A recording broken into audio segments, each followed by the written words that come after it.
do. Got you. Okay, so now after y'all get out of that, nobody goes to jail. What's with that project? Okay, now nobody go to jail. The ghetto's trying to kill me out, right? Right. Oh, we give it to City Hall. That's a distributor in San Rafael, California, right? Right. And we give some to the music people. That's Intermittent Records in Oakland, a distributor, right? Jason Bland. Right. We give it to them, and then it was a guy named St. Charles, E40 uncle. He was distributing records, right? For E40, he the one made sure E40 got the money off the mailman and all the new records, right? Right. Now I done heard about St. Charles. He works in distribution, correct? Yeah, there you go. So we hooked up with St. Charles because most Bay Area rappers, he was scooping them up. JT the Bigger Figure, E40, Be Legit. He had all the connects for the distributors. Remember back in the day, whoever got the connects to the distributors are the ones they buy from? Right. Yeah, so we hooked up with St. Charles. We drove out to Fairfield, California, gave him the ghetto's trying to kill me. And in 2 weeks, he gave us a check. Okay, we got this check right here, a nice size check, right? Me and P always the only ones that see the check out of anybody. Right. It can be C Murder, it can be Silk.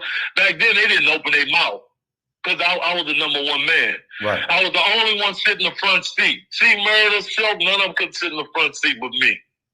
Right. If I'm in the car. So we got that check from there, and P said, King, I'm always going to just spend the money, right? Man, let's just take this money and ride, right? Right. He said, no, King, no. We about to do another project, and you're going to have a solo spot on it, right? Right. I said, what they say? We're doing a compilation. We're going to use all these niggas out here that's hot. We're going to give them this money we just made, and we're going to give it to all of them. What? We were going to give these niggas the money? Let's have a party or something, right? Right. No, man, we have no party yet. You always want a party, King. Right. Yeah. So now we get the West Coast Bad Boys together. Oh, man. We dropped that with St. Charles. Another check come in, right? Right. Now name the people that was on the West Coast Bad Boys. West Coast Bad Boys. JT the Bigger Figure. Ray Love. Shelly Cell. RBL. Dangerous Dame. Who else? Oh man, so many up and coming guys who up now that was on that hit album, and P gave me a solo spot on it. Right. I had the song called Washed Up on there. Okay. And P and Seabo had the song Headed for the Jack on there. Headed for the Jack. That took it to the next level. Right. Because Seabo was like the number one selling in the Bay Area. So we consolidated with Seabo and records start selling. So now we selling it. P cutting breaking me off, right? And King, here go another 4,000 for your pocket, right? By then, I'm seeing this young lady called Rachel DiPrenzio, my son's mother, right? Right. She a white girl. So a lot of people wasn't taking good to that because, oh man, he got a white girl. Remember back in the day, they didn't take too much heed to it. Yeah. So anyway, I'll come back to that story. Anyway, we got the West Coast Bad Boys together. It's making money. I'm ready to spin again, right? Man, let's go get some cars at the King. Come on, man. You want to party? So P said, we're getting ready to do another compilation. Damn, what compilation is this? We're going to do is Down South Hustlers. Oh, shit, I like that one. And you're going to be on the single, King, called Bounce That Ass. Okay, we're going to go get UGK on the single. They was hot back there. Right. Oh, okay, we flew UGK and Pimp C and Bum B out to Oakland, right? Right. We took them around, taking them all around, me and Bum B hitting all the spots. Talking to Pimp C, he spitting all that game to me, right? Lacing me up with everything I need to know. And we got the song called Bounce That Ass, and they did the song called Bones or something like that. Right. So Down South Hustles, West Coast Bad Boys, Ghetto's trying to kill me, all right? We get a call from Interscope. We go up to Interscope and BMG, one of those companies, right? Yeah. And we go up there, and the guy said, I'll give you $100,000 for the West Coast Bad Boys and the Down South Hustlers, right? Right. I'm in the office with P. I'm right here. And I'm crossing my fingers hoping he take it, right? I said, please take this 100. I ain't never had 100,000, right? Look, I said, please let P take this 100,000. Because he told me don't say nothing after the first time I went into a distributor office with P, and P was trying to get his check, and I told the guy, I said, look, man, I scared him.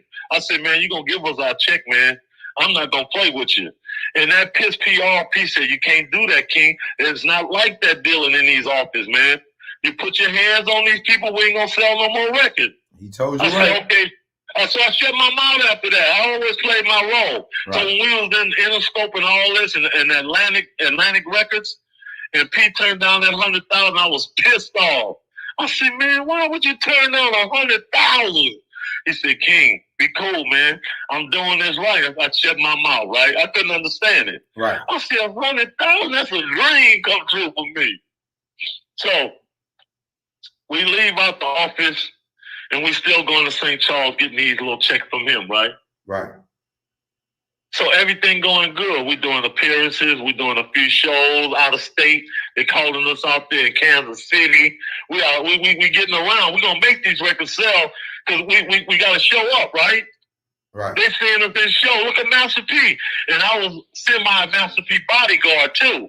So everywhere he go, I'm going to write on his back, right? Nobody touched this dude right here. And people was like, damn, Master P got a bodyguard right now. Because I was kind of yoked, too, because I had just got out, right? Right. You know how we do. We do 500 push-ups every morning, right? Right. And we look like we got rocks on our shoulders, right? It's looking so good. You got so that. So now right. I get out and I bring that to the game. So now we hitting all these spots, and we getting hot out there. And we met EA Ski, right? Right.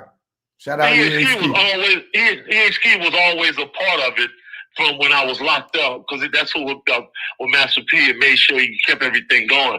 From the Mama's Bad Boys, that was the man who brought the production before Ghetto was trying to kill me. So, but I never hear P mention EA Ski. He don't mention him because I don't know why. I don't know why. He never mentioned EA Ski. I don't know why, because I don't think it was no bad blood. That's why I'm confused between Master P and EA Ski, because EA Ski the type of brother that you're going to get along with. He's just a business-minded person that straight the business on both levels. Right. On the bad level or the good level, he always with that guy. Never had no problems out of it. And I couldn't see why P wouldn't mention him, because there was no bad beef that I can ever see. I see they put a picture of EA Ski in the documentary, but they didn't say nothing about him. They didn't, but they had to put that up. EA Ski and showed the picture and went on to the next.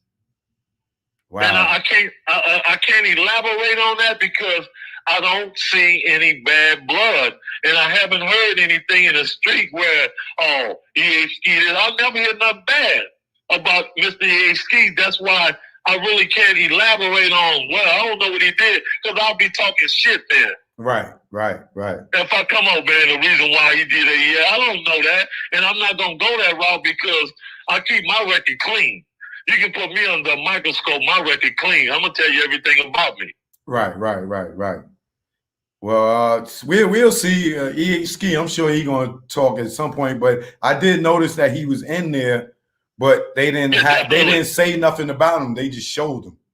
Yeah, that's the heart-wrenching part, because I believe on the beginning he should have been in episode 1, but at the same time I don't know how the contact information went with EA Ski and him. I didn't really get into it, to investigate what was going on. So I can't really start elaborating on that because I'm gonna be talking out my head. All right, well, go ahead, move on. So EA Ski did production? Yeah, EA Ski contributed to the music when I was locked up, the Mama's Bad Boy, and the Understanding Criminal Mind. Plus, he was putting out music with CMT. So they did that, but when I got out, EHK started branching off. He always was on his own. EHK was always an independent. That's the only thing about EHK. He was always an independent. He just collaborated with Master P. Got you. You know, so that went that way.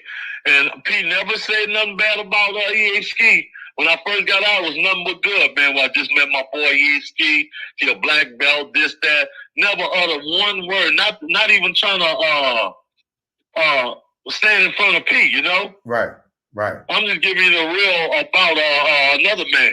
Right. Yeah, so now the West Coast bad boys, downside hustlers circulating, we getting hot, right? We're getting a check. EHK said, I just did a deal with Party Records. Brian Turner, right? Right. He called P, said, y'all can go up there. I got it all set up. We caught a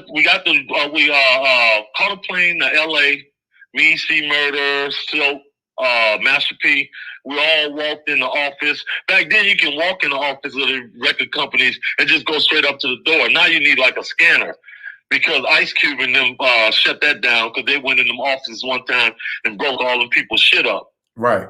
And they start putting, don't let nobody up, these niggas crazy like that, right? Yeah. So